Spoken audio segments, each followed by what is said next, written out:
মুসনাদে আহমদ ইবনে হাম্বলের হাদিস, কিভাবে ইমোশনাল ইন্টেলিজেন্স রাসূল সাল্লাল্লাহু আলাইহি ওয়াসাল্লাম ইউজ করতেন, আবেগ অনুভূতিকে কিভাবে নাড়া দিতেন রাসূল সাল্লাল্লাহু আলাইহি ওয়াসাল্লাম। এক যুবক এসে সাহাবাদের সামনে রাসূল সাল্লাল্লাহু আলাইহি ওয়াসাল্লামকে বললেন, ইয়া রাসূলুল্লাহ ইযান লি বিজিনা, হে আল্লাহর রাসূল আপনি আমাকে জিনার অনুমতি দেন। নাউযুবিল্লাহ, কিসের? জিনার, মানে ব্যভিচারের অনুমতি দেন, ব্যভিচার বা জিনার অনুমতি দেন।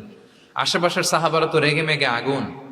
ফাআকবাল আল কওমু আলাইহি ফাজাজারু, সবাই তাকে দৌড়ে ধরতে গেল আর ধমকাতে লাগলো, ছি ছি ছি, মা মা, আমরা যেটা বাংলায় বলি ছি ছি, আরবিতে ওনারা কি বলে?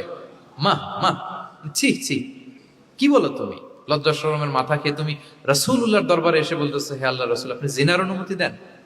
যে রাসূল আল্লাহর পক্ষ থেকে বাণী শোনায়, ওয়ালা তাকরাবুজ জিনা, তোমরা ব্যভিচারের নিকটবর্তীও হয়েও না, আর তুমি সেই নবীর কাছে এসে আবদার করতেছো জিনার অনুমতি দেন। তারা যখন তেরে আসলো এই যুবকের দিকে, রাসূল সাল্লাল্লাহু আলাইহি ওয়াসাল্লাম তাদেরকে থামালেন, বললেন যে তোমরা থামো, যুবককে ডেকে আনো আমার কাছে। যুবককে নিয়ে আসা হলো, রাসূল সাল্লাল্লাহু আলাইহি ওয়াসাল্লাম তাকে পরম আদরে কাছে টেনে নিলেন। এবার তাকে জিজ্ঞেস করলেন, তুমি জিনার অনুমতি চাও না? বলে যে ইয়া রাসূলুল্লাহ, জি জিনার অনুমতি চাই। তখন রাসূল সাল্লাল্লাহু আলাইহি ওয়াসাল্লাম বললেন, তুমি আমাকে উত্তর দাও তো, তুমি বলো তো যে আতুহিব্বুহু লি উম্মিক, তুমি কি পছন্দ করবে যে কোনো পরপুরুষ তোমার মায়ের সাথে এই জিনাটা করুক? তোমার এটা ভালো লাগবে?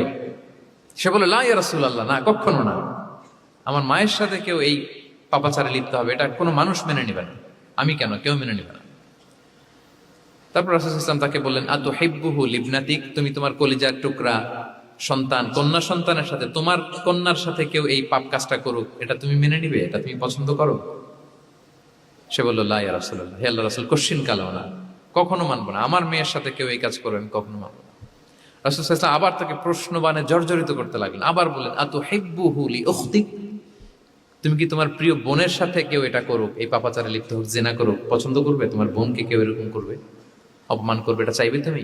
বলে কখনো না, লা ইয়া রাসূলুল্লাহ, কখনো না, কেউই তো পছন্দ করবে না এটা। তখন রাসূল ইসলাম বললেন, তুমি যার সাথে জিনার অনুমতি চাইছো সে তো কারো না কারো মা, কারো না কারো মেয়ে, কারো না কারো বোন, তুমি এভাবে কেন ভাবতে পারো না? সুবহানাল্লাহি বিহামদিহি।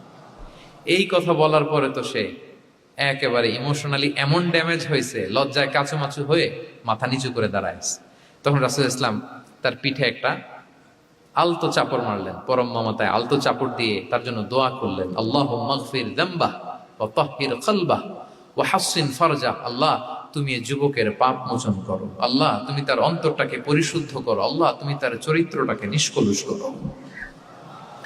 এই হাদিসের রাবি উনি বলতেছেন, ফালাম ইয়াকুন বা'দা যালিকাল ফাতা ইয়ালতাফিতু ইলা শাই, ওই দিনের পর থেকে এই যুবক কখনো কোনো পরনারীর দিকে রাস্তায় তাকায় নাই। এই ইমোশনালি যখন তাকে দুর্বল করা হলো, তাকে যখন এইভাবে রাসূল সাল্লাল্লাহু আলাইহি ওয়াসাল্লাম প্রেজেন্টেশন করলেন, হাদিসের বর্ণনাকারী বলেন এরপরে আমরা কোনোদিন তাকে পরনারীর দিকে তাকাতে দেখি নাই। তার হৃদয়টাকে আল্লাহ তাআলা পরিশুদ্ধ করে দিলেন।